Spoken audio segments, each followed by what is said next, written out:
So guys, bago kami papasok, pampatanggal lang ng pagod habang nagpapahinga natin yung mga kasama. Paring Rinan, pasok! So yun, may isang pinata, bumili sa tindahan. Sabi niya, alay, pabili nga po ng sigarilyo, yung Hope, para may pag-asa pa kaming magkabalikan. Sumagot kayo yung tindera, sabi niya, ay iho, hindi kailangan Hope, dapat sa'yo more. Asa pa more.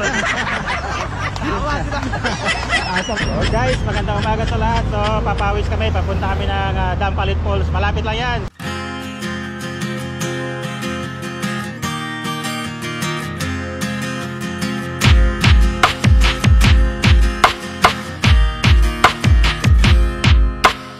Buhay ay parang bisikleta lang, bumidad kung di na kaya pang humakbang.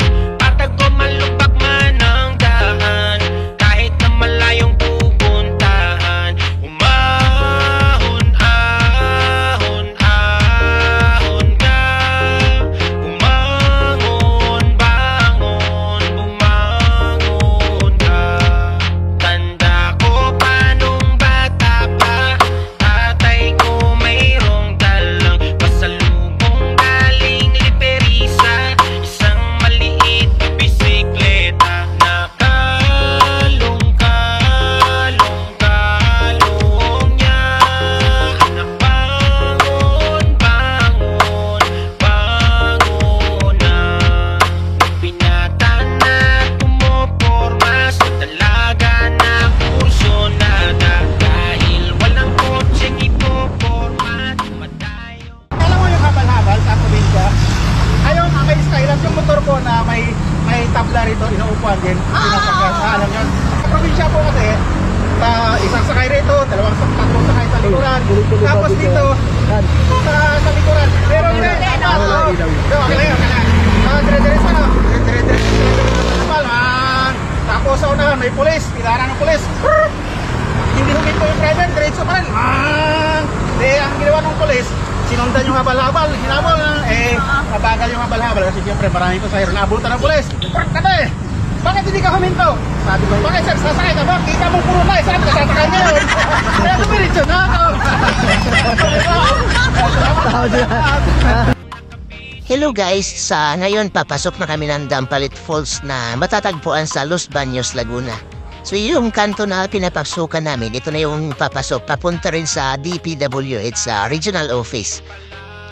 Dito guys, ang kasama nga pala namin dito na si Crispin, si Woods, si Taurus Rivera, Ronilo, si Rinan at saka yung anak ni Rinan.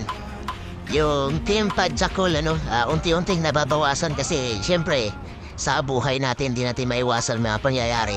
Shout out nga para kay paring siya, idol, Sherwin Matriz, nasa New Zealand na ngayon. Ingat ka dyan, idol. Pagbalik mo, bait kayo minsan. Tapos yung ibang kasama natin, si Joe Carbo, yung mga asawang Carbo. Nalipat na rin si Joe kaya unti-unti kami nagkahiwa-hiwalay ng team, nagkahiwalay ng schedule. Mga idol, minsan rides naman tayo, schedule na lang tayo. So dito guys, papasok na tayo ng Dampalit Falls. Pag-akyat dito, yung galing tayo sa kaliwa. Kasi yung diretso noon, hindi pa tayo makakadaan. Tapos pagdating dito, pwede naman tayong dumiretso. Pero may mga bata naman na mag-guide sa atin papuntang Dampalit Falls. Ito kahit magkano lang ibibigay natin, tuwang-tuwa na yung mga bata. Kasi para at least magkaroon sila ng konting pera. So may konting lakad lang dito. May parking area naman sa sasakyan motor. Tapos ang lalakarin natin dito mga 15 minutes lang siguro. Tapos malilibre na. Pagdating sa unahan makikita natin ang Dampalit Falls. Tara guys, tignan natin ang kagandahan ng Dampalit Falls dito sa Los Baños, Laguna.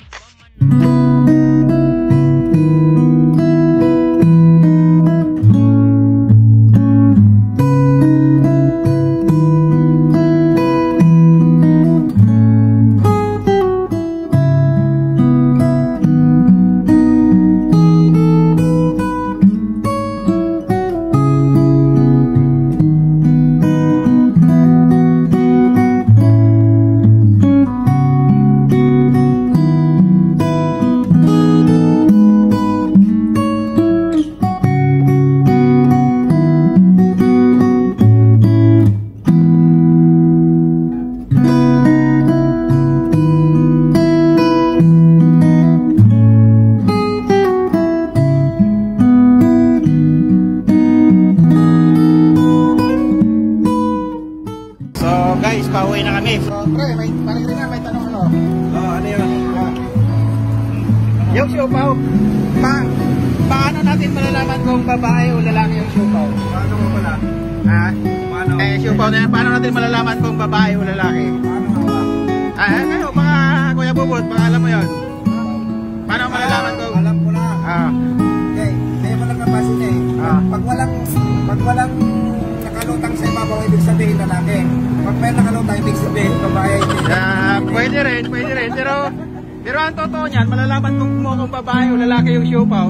Pag ang laman kung yung siopaw may itlog, lalaki. Pero pag ang siopaw ay may napkin sa ilalim, babae yan. Sino mo may napkin? Babae. Babae yan. Guys, hanggang sa susunod. Adios. Ingat palagi sa ating mga idol dyan.